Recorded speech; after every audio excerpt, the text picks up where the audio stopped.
감사원이 윤석열 정부의 의대 정원 증원 추진 과정에 대한 감사 결과를 발표했습니다.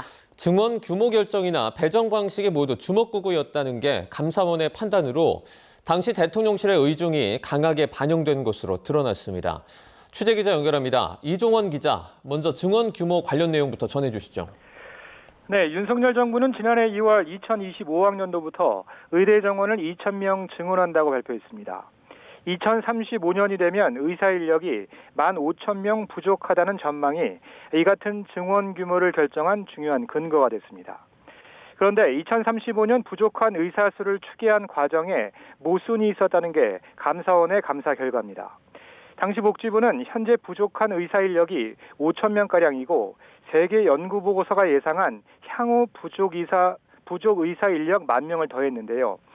그러나 의료 취약지의 부족한 의사 인력을 현재 전국 총량으로 해석하는 오류를 범했고 고령화 등 인구 구조 변화도 고려하지 않았다고 감사원은 판단했습니다. 또 다른 구조적 요인도 반영되지 않으면서 10,000명 나누기 5 수준으로 2,000명 규모가 결정됐다고 설명했습니다. 특히 애초 복지부는 단계적 증원 계획을 세웠지만 대통령실의 의견을 반영해 2,000명 일괄 증원안을 선택한 것으로 파악됐습니다. 감사원 관계자는 증원을 단계적으로 할 경우 의사단체 등의 반발이 그때마다 있으니 한 번에 해결하자는 취지의 대통령 발언이 반영된 결과라고 설명했습니다. 절차적 정당성에 대한 문제도 드러났습니다. 감사원은 의사단체의 의견을 수렴할 의료현안협의체에서 증원 규모가 논의되지 않았고 공식 심의기구인 보건의료정책심의위원회 심의도 형식적이었다고 지적했습니다.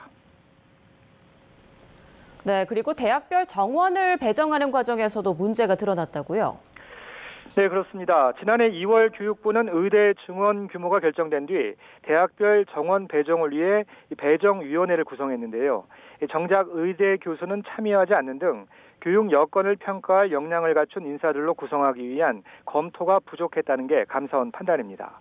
또 현장 점검도 하지 않고 배정 기준도 일관되지 않게 적용하면서 정원 배정의 타당성과 형평성이 저해됐다고 판단했습니다.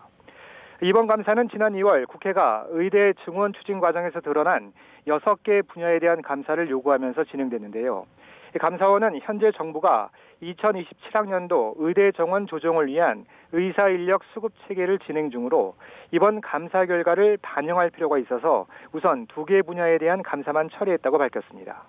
감사원은 복지부에 이번에 드러난 문제점들을 참고하고 실질적인 의견 수렴과 심의를 하도록 통보했습니다. 또 교육부에도 향후 대학별 정원 배정 업무를 철저히 하도록 주의를 요구했습니다. 다만 비위 행위에 이르지는 않아서 관련자들에 대한 법적 책임은 묻지 않기로 했다고 밝혔습니다. 지금까지 정치부에서 YTN 이종원입니다.